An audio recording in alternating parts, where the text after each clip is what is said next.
first.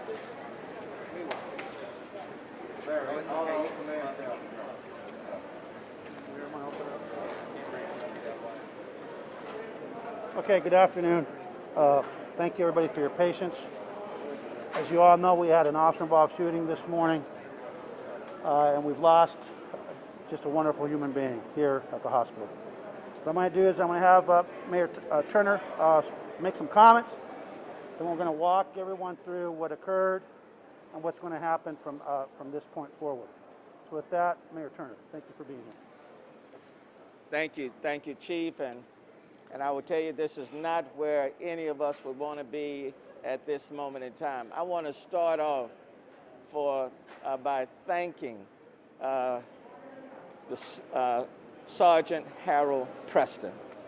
I want to thank him, and we want to celebrate his life of service and commitment and dedication to the city. Some 41 years that he's been a police officer with the city of Houston. And I want us to lift up his family. Specifically, I want us to lift up his young daughter. I want us to lift up his mom and his dad and other relatives and friends and loved ones. And certainly I want us to lift up the men and women of the Houston Police Department in our city, because it is a family. Pray for our city. And then for Officer Courtney Waller. His injuries do not appear to be life-sustaining, threatening, but want to lift him up and ask for a total and complete recovery for him, someone who's been with the police force for 3 years. Let me say, each and every day, our police officers enter some very unsafe conditions, especially when we're dealing with situations, let's say, of domestic violence, domestic disturbance. And so it's a dangerous job. They place their lives on the line every day. But the moment for today, I want us to lift up these families, and specifically the family of Sergeant Harold Preston. There are a lot of people knew him, and not just police officers, but a lot of people knew him as much of a commitment he gave to this city. He gave equal or greater commitment to his parents and to his family. So I'm asking the city to just continue to pray. Just a few days ago, we were here for the arson investigator, Lemire Bruce, and we continue to pray for his family. 2020 is a tough year. 2020 is a tough year. And what will get us through is that we have to depend and rely on each other, and then we have to rely on a force greater than ourselves. For myself, I place my strength in God. I continue to pray, and just like I ask you to pray for our city and for our men and women on the front line, whether they're police officers or firefighters or municipal workers, we have to just pray ourselves. So let's continue to lift up these families. Thank you, Chief. Thank you, Mayor. Thank you for your leadership. Thank you for being here with us like you always are. And thank you for lifting up our officers in prayer and our families in prayer and leading the prayer this afternoon. We're very blessed to live in a city that is a city of faith and a city that comes together unlike no other city in the country, especially when the going gets tough. So what I'm going to do is I'm going to give the community, I'm going to walk you through what occurred this morning, and then we'll open it up to questions. So this morning, at about 7:55 a.m., the Houston Police Department received a call of a disturbance, unknown weapon, domestic violence type situation in the 2600 block of Holly Hall, which is in Southwest Command of the Houston Police Department. The call was dispatched at 8:05, and our first units arrived at 8:15 a.m. Two officers, Officer Taylor and Officer Courtney Waller. Officer Taylor is a 5-year officer, and Officer Waller is a 3-year officer, and one sergeant, Harold Preston, who has 41 years of service. Upon arrival, officers were met by the female complainant, who is the wife, estranged wife, significant other of our suspect. She indicated she was moving out and she wanted to be able to get some items from the apartment. HPD actually had 2 other previous service calls over the weekend before she wanted to get her things so she could leave and unfortunately the door was locked and he wasn't letting her in. The officers were there, with everything was calm, out in the parking lot, talking to the complainant for close to an hour, trying to get some background information. And at one point, at about 9:25, or shortly before, the suspect's 14-year-old son, who was with the mom outside in the parking lot, unlocked the door and opened the door. When he opens the door, I've reviewed body-worn camera. He sees that the son sees that the dad has armed himself with a firearm and tells the officer he has a gun. The suspect immediately engaged officers, shooting multiple rounds at officers, striking Officer Courtney Waller in the arm and striking Sergeant Preston multiple times. At 9:25 a.m., officers put out an assistance call. Officer needs help, shots fired call. And SWAT, Fox, which is our air operations, helicopters, and K-9 immediately responded. At about 9:31 a.m., responding officers put together a quick react team and were able to safely move Sergeant Preston away from the front door area of the apartment while the suspect remained armed inside the apartment. At 9:32, HFD ambulance arrived at the scene and transported Sergeant Preston, Officer Waller, and the 14-year-old young son of the suspect. The son went to Texas Children, and Officer Waller and Sergeant Preston came here to Herman. At about 10:26 a.m., the suspect looked out the window, saw the heavy police presence. By that time, SWAT had surrounded the apartment, had it well contained. They had taken over from patrol, and he came out and surrendered, and an elderly female came out after the suspect exited. The son was also shot, I believe, in the arm. He was transported to the Children's Hospital, and again, Sergeant Preston was brought here along with Courtney Waller. I want to give a special thanks to several people before we keep going. One is to the Houston Fire Department. When I arrived on that scene, I thought it had been an earthquake with so much fire equipment that was there prepared to help our officers and to help any civilian that might have come into harm's way with that suspect that was in there. The teamwork was phenomenal, and I want to thank them for their quick arrival and taking our 2 employees, our sergeant, our officer, and that young boy to the hospital in very short order. As far as this hospital, we all know that if they can't save you at Herman Memorial Herman, you can't be saved anywhere. And I want to just give a special thanks to Dr. Laura Moore, who's here with us, the trauma surgeon that worked on our sergeant. She won't be speaking, but she did want to stand with us. Unfortunately, his wounds were not survivable. He was shot more than once in the head and also received a gunshot to the shoulder area that embedded in his spine. I can tell you that, thank God, we were able to keep him alive in time for his mother, who I absolutely know. It's a wonderful family.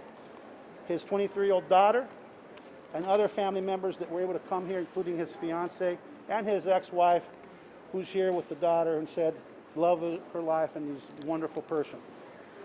I would just say this about Sergeant Preston. This man's been around for 41 years, and people throw out the word hero all the time. And I'm not calling him a hero because the way he died today, but he is a hero. He's a guy that's in his 60s, 41 years, and he's leading from where we want our sergeants to lead, from the front. He's leading with his men and women on the streets, instead of choosing to sit in an office drinking coffee and reading the paper. That's the man he was. And he's a man that lived with his elderly parents, who I've told you I've met before, and takes care of his elderly parents. Because as good as he was as a cop, he was a better human being. That's just the guy that he was, and we're going to miss him. But we're very blessed that this family is a family of faith. And the strength from his mother right now up there, I think, has given us, we're all drawing strength from that mother. Because our cops have to understand, if a mother can bury a son, this department will bury a colleague, will bury a hero. Let me tell you about Courtney Waller. He's a twin. When my mayor brought me here, I got to meet him and his brother, who was working on HISD. Sorry, I stole them from you, Chief Lopez, and helped recruit them and bring them over. They're great young men, and they do great work. And I'm glad and I'm grateful that he and the little boy are going to survive. Members of the Houston Special Investigations Unit, the District Attorney's Office, and Internal Affairs are all on the scene. Our Tactics Unit from the Academy are on the scene, where we will digest all of this incident from beginning to end to see if there are any lessons learned from a tactical perspective. And the SIU will conduct the criminal investigation that I would venture that we will probably be charging this suspect with murder. Let me tell you really quickly about the suspect, and then we'll open it up to questions, and then we'll talk about the next steps. The suspect is Elmer, E-L-M as in Mary, E-R, Manzano. It is spelled M as in Mary, A as in Apple, N as in Nancy, Z as in Zoo, A as in Apple, N as in Nancy, O as in Ocean. He's a 51-year-old Hispanic male Salvadorian. And he has a criminal history that I'm not going to worry about to discuss right now. Suffice it to say that a guy that requires the response of the police multiple times for abusing his family is not a good character. And we're not going to talk about that today. Our department did go, again, to calls for service a couple of times over the weekend on 10/18 and on 10/20 for family disturbances. But no charges were taken at that time by the district attorney's office. And the suspect's wife reported a family disturbance at the Southwest Station on October 17th. What we're going to do here after this is we have our honor guard here, we have our officers here. We're going to escort our fallen comrade to the medical examiner's office, and then we'll start planning for this celebration of a life well lived. It breaks your heart that here we are less than a week after investigator Bruce was murdered in our city by another suspect. The suspect, again, was transported with, when he came out because he had a gunshot wound to the abdominal area and exchange of gunfire. And so now we have to piece together what occurred between the suspect, our officers, and also the young man that was shot. I'm glad that it appears that he's going to be fully recovering. So with that, we're going to open it up, but again, we'll be probably moving here within the hour to the ME's office, and then we're going to continue preparing with our brothers and sisters at Houston Fire to honor Investigator Bruce on Thursday, and then shortly thereafter, obviously, we'll have to honor Sergeant Preston, who's it's a big loss. A lot of tears being shed. With that, we'll open it up to questions. There's so many people who are watching who care about these officers. Can you, your message to those, maybe it's family, maybe it's loved ones, maybe it's friends who are watching this, your message to their loved ones? To our officers, well, they're here. I mean, most of the family is here, but the extended family just know that Sergeant Preston, I don't need to tell them. They know the quality of the human being that we lost here today. They know the quality of a son we lost here today, of a father, of an uncle, of a friend. They don't come much better. And it's pretty bizarre. I know you're probably thinking, well, that's what the police always say every time an officer gets murdered. But the truth is that the ones that work the hardest are the ones most at risk. So that's why it's frequently that when we have someone murdered in the line of duty, that we say all those good things because it's the truth. You know, if he was mediocre, I certainly wouldn't be saying the things I'm saying right now. So tell him that he was surrounded by family. He was with his mom. He was with his loved ones.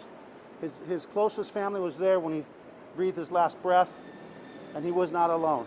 And now he's going to be surrounded by his HPD family, as is Sergeant Preston's family. Yes?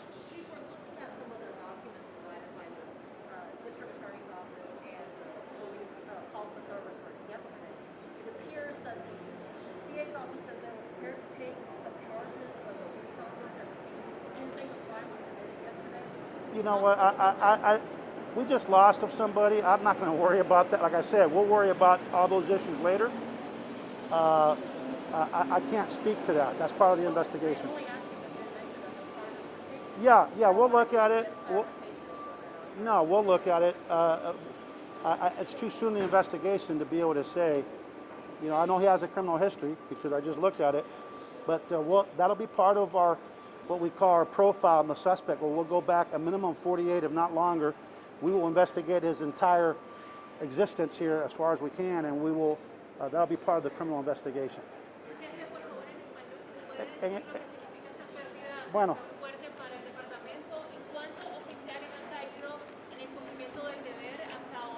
Bueno, lo que ocurrió esta mañana que como casi a las 7:55 de la mañana tuvimos una llamada de emergencia de un disturbo familiar en el 2626 Holly Hall. Los oficiales llegaron a las 8:15 de la mañana y empezaron a hablar con la esposa del sospechoso y el hijo de 14 años. La esposa habló que quería irse de su casa, no quiere divorciarse, y la esposa quería poder abrir la puerta y entrar para rescatar algunas de sus cosas para moverse. Y el esposo sospechoso no quería abrir la puerta. Como a las 9:25, el hijo de 14 años, el sospechoso, fue a abrir con la llave la puerta. Cuando abrió la puerta, vio que el papá estaba ahí con pistola, dijo al oficial, ¿tiene pistola? Y inmediatamente el tiroteo ocurrió. Desgraciadamente hemos tenido 2 oficiales que fueron balazados. El sargento Preston, que es un veterano de 41 años en este departamento, es un señor de 60 y pico de años que todavía está aquí en el servicio de su comunidad. Es un héroe. Y también un oficial de 3 años, el oficial Courtney Waller, que lleva 3 años de servicio, y su Himawa, su hermano, también es oficial aquí en el departamento. El sargento Preston, desgraciadamente, recibió 2 balazos en la cabeza, uno aquí en el hombro que entró a la espina, y con mucho esfuerzo que hizo la cirujana aquí, la doctora Moore, falleció. Es importante que la comunidad sepa que falleció, pero falleció con su mamá, su hija de 23 años y su familia estaban con él, también con su familia policíaca. Quiero darle las gracias a mi alcalde, el alcalde Turner, que siempre está aquí con nosotros. Después que sacaron los oficiales, lo trajeron aquí en la ambulancia, también el hijo de 14 años tuvo un balazo, creo que en el brazo, y gracias a Dios están en Texas Children's y creemos que va a estar bien. A la vez que el sospechoso se dio de cuenta, como a las 10:25, que estaba el SWAT, estábamos todos ahí, el sospechoso tenía un balazo aquí en el estómago, abrió la puerta y se rindió. Y está aquí en Ben Taub, el sospechoso. Pero esto es una desgracia por el fin del día.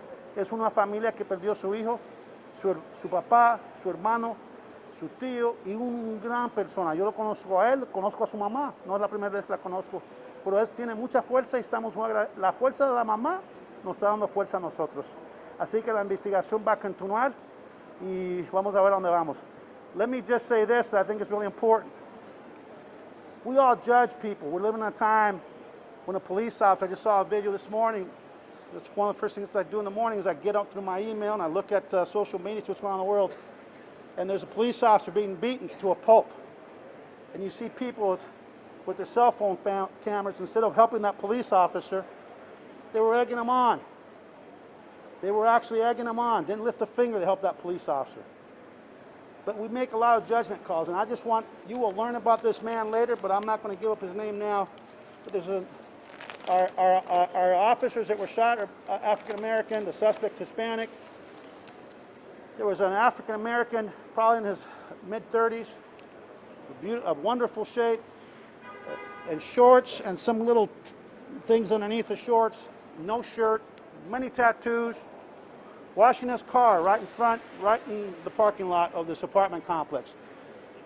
He sees the police activity when the officers show up, and he does what people do. They want to keep us honest, and we want you to keep us honest. But when the shooting rang out, he didn't just continue to film like too many people are doing in this upside-down world.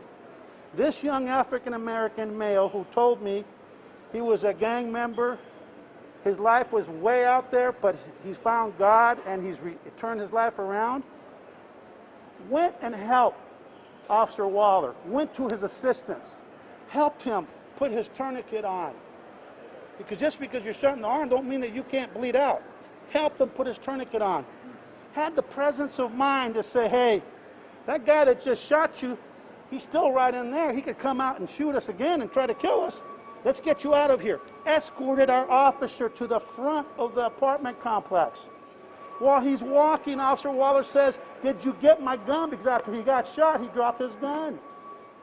This young man that had a life that was not a good life went back and grabbed the officer's gun. Then he had the presence of mind to realize we just had 2 officers shot. I'm African American. I'm sitting here with all these tattoos, no shirt, and I don't want officers to see me coming up with a gun. Had the presence of mind to wrap it in a towel and calmly walk up to the front of the apartment complex where other officers were coming and say, hey, the officer that's been shot that I brought out, this is his gun. And I share that because we need to stop our predisposition to judge one another and realize there's a lot of good people. And there's a lot of people that make bad choices, but then they turn their lives around. And I share that because unlike other cities where people like that deputy is getting beat to a pulp this morning when I'm watching online and people are just doing this, in Houston, which gives me so much pride, a man that was a gang member that made really bad choices in life, his words, not mine, put his life at risk, not once, but twice, because he didn't see a cop, he didn't see color, he saw a man that needed help. And once again, we should all be thankful that we live in the city of Houston. It's a city that's really a model for the rest of the country to follow. And we will learn his name with his permission at some point because we're going to honor that man because he's a hero as well. Chief, Anything is the else? suspect still in the hospital? Huh? Did he go to the hospital too? Or was The suspect has been shot, and he has a gunshot wound to the abdomen area, and he is at Ben Taub, and he's in stable condition. And the child was shot? The where? child, my understanding, he was shot in the arm during the exchange of gunfire, and he is in Texas Children's, and he's in good shape as well. And do you have a spelling of the officer? I'm sorry to ask. Officer Waller? His spelling correct? I think it's Waller. Courtney, it's a male. With a C. Hold on. It's Courtney with a C, C-O-U-R-T-N-E-Y, Waller. W-A-L-L-E-R. 3 years of service. I don't know his age. And Sergeant Harold, H-A-R-O-L-D Preston, P-R-S-T-O-N, 41 years of service. And he's in his, I think, early 60s, like 62, 63. 65? Were they working in Southwest? 65. Southwest Division. Everybody's from Southwest Division Patrol. No, yo hablé de él. El sospechoso, yo sí hablé del sospechoso. El sospechoso es hispano y su nombre, déjame encontrárselo aquí un momentico, con permiso. Yeah, el sospechoso se llama Elmer, suspect's name, el sospechoso es Elmer. E-L-E-L, M as in Mary, E como en Eduardo, Everett, como Roberto Manzano, de 51 años, nacido en El Salvador y tiene una historia de ha cometido varios crímenes. Chief, put this into context for our viewers with something that you mentioned and also the mayor. I want to talk about domestic violence, the nature of this case, domestic violence. And the mayor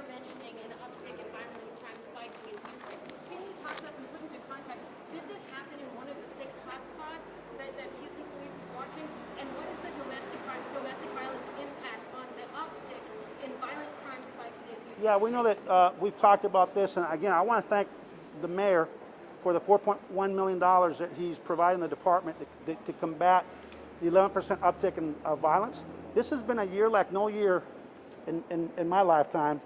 It's been a perfect storm. We've had a virus that's had a three-pronged threat to this community and all communities. It's a public health threat, it's an economic threat, and it's a public safety threat because of the way people react when they're cooped up in their homes, or they lost their jobs, or they can't pay their bills, or whatever. I'm not trying to excuse domestic violence. So it has had an impact on domestic violence. But our mayor, again, he's provided us the funding we need to try to combat it. And this is an illustration, like Sergeant Brewster, who we lost on Pearl Harbor Day. If you all remember, Sergeant Brewster, life was taken in a domestic violence case. So as we debate who should be responding to these types of calls, this is once again an illustration of just how dangerous these individuals are. Not to mention that this man actually has some kind of case here for animal cruelty that can be indicative of someone that you should be. If you're abusing animals, you've got some problems. Chief, the suspect. And then, do you want to add anything, Mayor? No, the only other number that I would add in terms of domestic violence and the interaction with police almost represents about 40%. Thank you, Mayor. Hold on, what did you have real quick? The suspect, regarding his weapon, what kind of weapon was it? Has it been recovered? And where do you guys believe he got it? I don't know any of that. It's under investigation, but we'll let you know. I was going to ask you, I noticed you also said a prayer here, and you have been very public about being a man of faith. Can you share some of what you said to fellow officers and your Well, these, police officers, firefighters, municipal workers, I mean, they're out on the front line every single day. And when incidents like this happen, when you have good people like Sergeant Harold Preston, who had been on the force for 41 years, looking at retiring, and all of a sudden he's gunned down. I think even the best of us, every now and then, will ask, why these things happen. And really, these are moments and times as police officers, as firefighters, as municipal workers, as a city, we rely on our faith to get us through. 2020 has been a tough, rough year. Okay? And just a few days ago, we were standing here with firefighters and Chief Pena. Not a month ago, but Friday. And so, but as a city, we have to keep going. We still have people that we have to protect. We still need police officers to do their job, even through their hurt, their pain. The same for firefighters, even in their hurt, their pain. And so you have to rely on something greater than yourself. And for me, I rely on my faith. Now, I want to thank the medical personnel. Dr. Moore and this hospital, this staff are just tremendous. And my own faith says God works through them. Okay? But this is a moment in a very tough year where you still have to be able to muster the inner strength and peace to continue to function. And that's what I said to these police officers, even with the hurt and the pain that everyone is experiencing, we still have to do our job. You find your purpose and you move forward. And you have to maintain, and you have to believe that there's a lot of good that exists. And that's why I'm so glad Chief Acevedo shared that story of that young man, because in the midst of this tragedy, there's a heck of a lot of good. And it's right here in our city. Thanks. You said that the man who helped the two officers, did he help escort Preston as well? No, he because by the time that he was able to get everything he did, Dan, our REACT team was already there, and they did it. They went. Preston was right near the front door, and they put together a quick REACT team. Were able to get Preston out of harm's way. How long did that take you, Chief? Just a couple of minutes. That's Thank good. you all. So we're gonna set up. I'm calling the motor. Hey man, good job.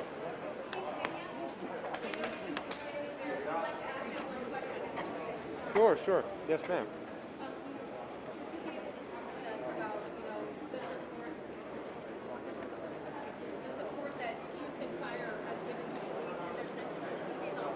Absolutely. Look, first I'd like to say that I want to express my condolences to the Preston family, his daughter, his mom. This is a pain that no mother and no daughter should go through, and they shouldn't be burying a dad and a son. So my deepest condolences go to the family, the HPD family as well, the mayor, and the city of Houston, you know, because in the last week we have lost two very good men. It seems that it's always the good ones that go first. And so my condolences to them. Real evil in this world, I am just thankful and I thank God that there are people, there are men and women in this city that are willing to stand in the gap and stand between that evil and the society that we would want to have. I am so proud of the work that the Houston Fire Department did in this job. Ambulance 25, Ladder 46, and Ambulance 33 were on the scene. Ambulance 25 actually, when the scene was still uncontrolled, were still able to get inside and pull Sergeant Preston and give him the best chance at survival that he had. They brought him here to Herman Memorial. Again, I want to echo the words of the mayor. I can't say enough about the staff here at Herman. They gave this officer the best chance he could at survival. And look, we are here to support the Houston Police Department. We're here to support our firefighters and the community of Houston. Thank you.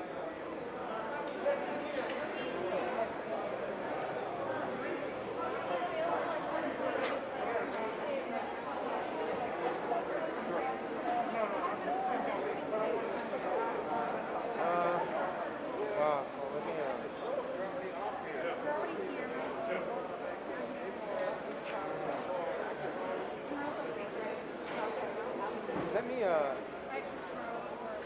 what do you, well, I don't have anything new on the investigation. What is it that you want to talk about?